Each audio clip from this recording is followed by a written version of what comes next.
સમાચારમાં આગળ વાત કરીએ અમીરગઢથી તો અમીરગઢમાં આગની ઘટનાએ ફરી એકવાર કાયમી ફાયર બ્રિગેડની સુવિધાના અભાવનો મુદ્દો ઉઠાવ્યો છે।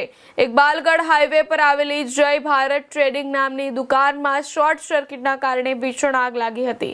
મોડી રાત્રે પેટ્રોલિંગ કરી રહેલી અમીરગઢ પોલીસે આગની જાણ થતાં દુકાનદાર તેમજ ફાયર બ્રિગેડને જાણ કરી હતી।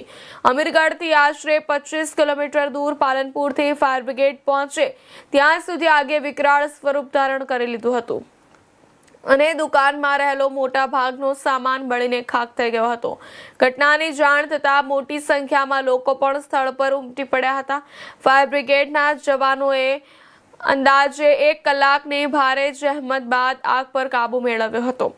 આગની આ ઘટના બાદ સૌથી મોટો સવાલ એ છે કે અમીરગઢ તાલુકામાં કાયમી ફાયર બ્રિગેડ ક્યારે ફાળવવામાં આવશે। સ્થાનિકોના જણાવ્યા મુજબ આગ જેવી આપત્તિના સમયે 25 કિલોમીટર દૂરથી ફાયર બ્રિગેડ બોલાવવાની ફરજ પડે છે, જેના કારણે આગ કાબૂમાં આવે ત્યાં સુધી મોટું નુકસાન થવાની શક્યતા રહે છે। સ્થાનિકોએ અમીરગઢમાં તાત્કાલિક કાયમી ફાયર બ્રિગેડની સુવિધા ફાળવવાની માંગ કરી છે।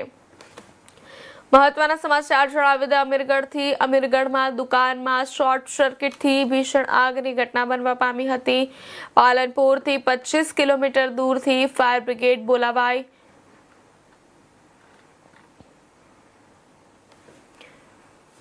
આ સમાચાર પર વધુ વિગતવાર માહિતી આપવા માટે આપણી સાથે અમીરગઢથી સંવાદદાતા જોડાઈ ચૂક્યા છે ભવરલાલ। જી ભવર, આગને કાબૂમાં લેવા માટે કેટલો સમય લાગ્યો હતો?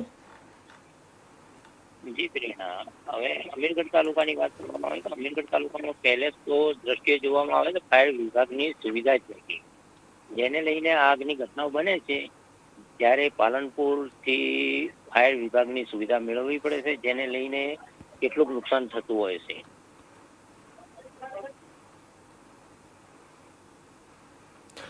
જી ભવર, પાલનપુરથી ફાયર બ્રિગેડ પહોંચવામાં કેટલો સમય લાગતો હોય છે? જી પ્રેરણા, હવે આગની ઘટનાની વાત કરવામાં આવે તો અમીરગઢ તાલુકામાં ઓછામાં ઓછા 80 જેટલા ગામડાઓ આવેલા છે, જેમાં છેલ્લા 6 મહિનાની અંદર આ ચોથી ઘટના એવી બનેલી છે।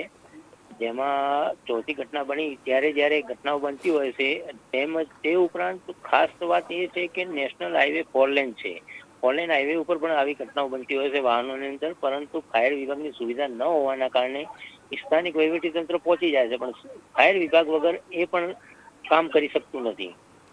જ્યારે પાલનપુરથી ફાયર વિભાગની સુવિધા માંગવામાં આવે છે તો પાલનપુરથી ફાયર વિભાગ આવતા ઓછામાં ઓછા અડધો કલાકથી પોણો કલાક લાગતો હોય છે, જેમાં ઘટનામાં જાનહાનિ પણ થઈ શકે છે કે નુકસાન પણ મોટું થઈ શકે છે।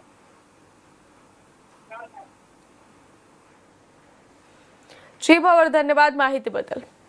સમાચારમાં આગળ વાત કરીએ કચ્છથી તો કચ્છના આદિપુરમાં